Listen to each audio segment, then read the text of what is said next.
frenzy. Hello guys, it's another Friday. Thank you for joining me. And last week I said I wanted to get into another topic about AI in the video game industry.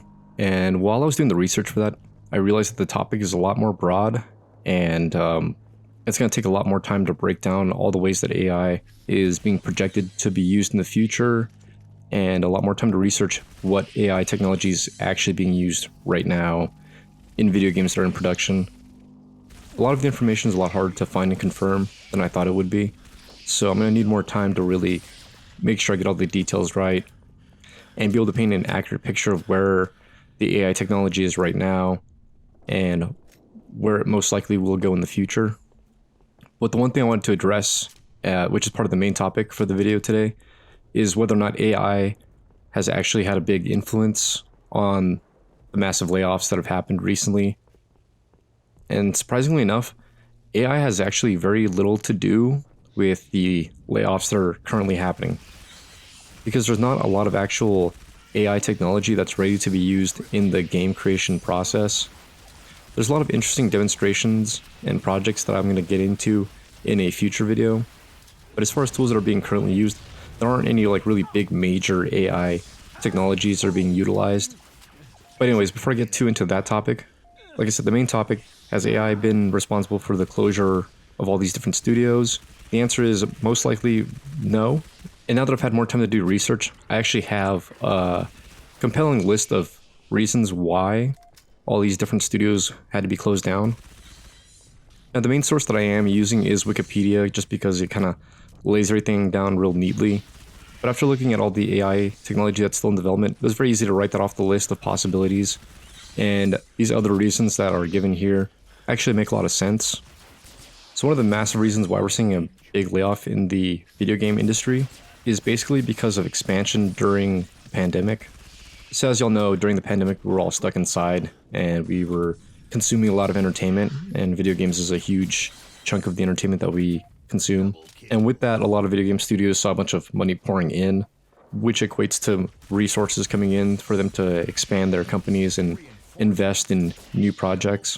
And the biggest problem was they did not have the foresight to see that after the pandemic was over, they did not anticipate for the rate of spending to decrease so drastically. So they were basically setting up projects and ideas and making all these different business decisions based on the idea that this level of spending would continue on for a longer period of time than it did. And so with that, they were buying up a lot of different studios. Microsoft was buying a lot of studios. Sony was buying a lot of studios. And they were investing lots of money in all these projects. Now, of course, after the pandemic, spending slows down. And now they're stuck with all of these really expensive projects. They have this huge overhead from all these different studios. They have all these different games that they're working on. And the money to sustain those projects and see them to the end just wasn't showing up after the pandemic. So, I mean, that's basically the short and skinny of it. Of course, it breaks down to more granular reasons. One really interesting one that I really didn't think about was just the fact that interest rates went up. And, of course, when you're trying to buy a house and interest rates go up, it's a lot harder to secure a loan. And it's not really the most economically smart thing to do because you're going to pay way more money back than if you just get that same loan at a lower interest rate. Well, with the video games industry, there's a huge investment that goes into a video game just to get it produced.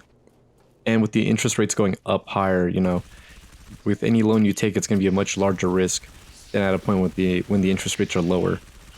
So with that, funding becomes a lot harder to secure, and if your project isn't completed and you're trying to get a loan out to finish off the rest of the project, and that falls through, well, you know, you go bankrupt, you don't get to make your video game, and the studio closes down. Coupled with that, there's also the fact that the price of making a AAA game title has actually increased significantly. I wasn't able to get a reliable comparison to what they would have cost to produce in previous years.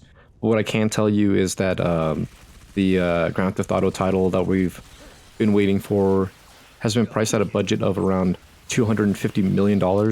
And I guess the next Call of Duty title that's coming out, $300 million. So these are some huge, like, Hollywood level budgets that go into making these AAA games, and the prices are only going higher.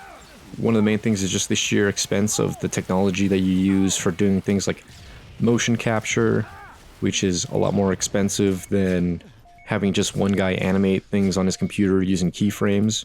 And one other side thing that also surprised me while I was doing this research is the amount of money that companies will spend on unproven technologies, unproven technologies like the blockchain, which was supposed to be a huge deal for video games, but it's completely disappeared, and it seems like everyone's just kind of abandoned blockchain as of late.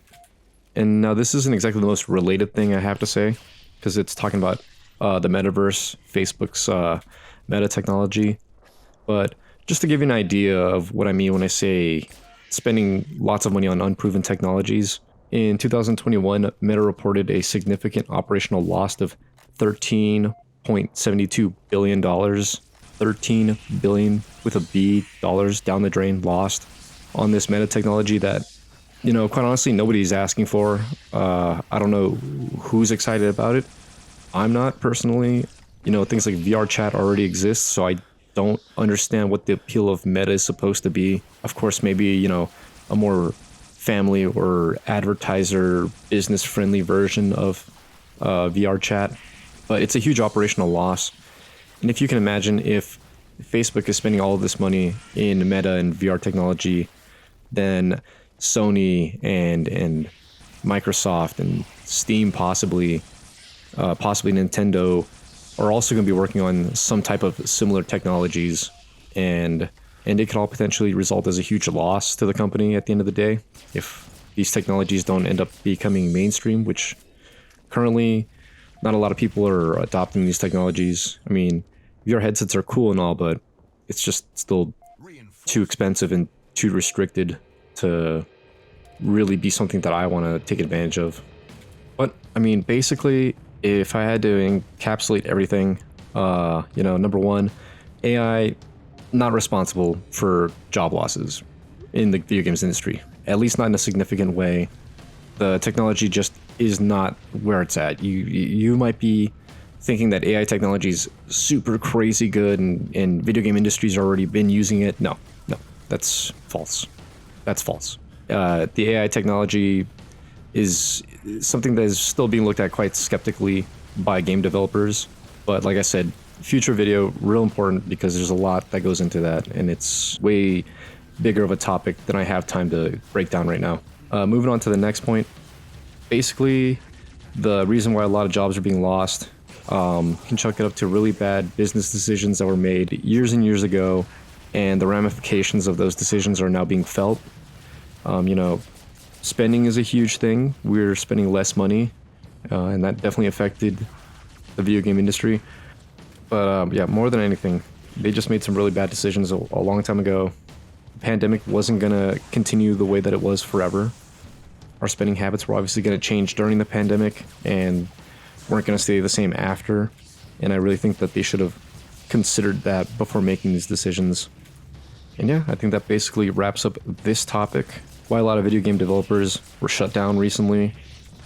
And in my next video, I'm basically just going to be focusing on AI technology, what exists right now, who's using it, what are we speculating to see over the horizon, and very importantly, what does this mean for game developers? What does this mean for the number of jobs that are going to be available in the game industry?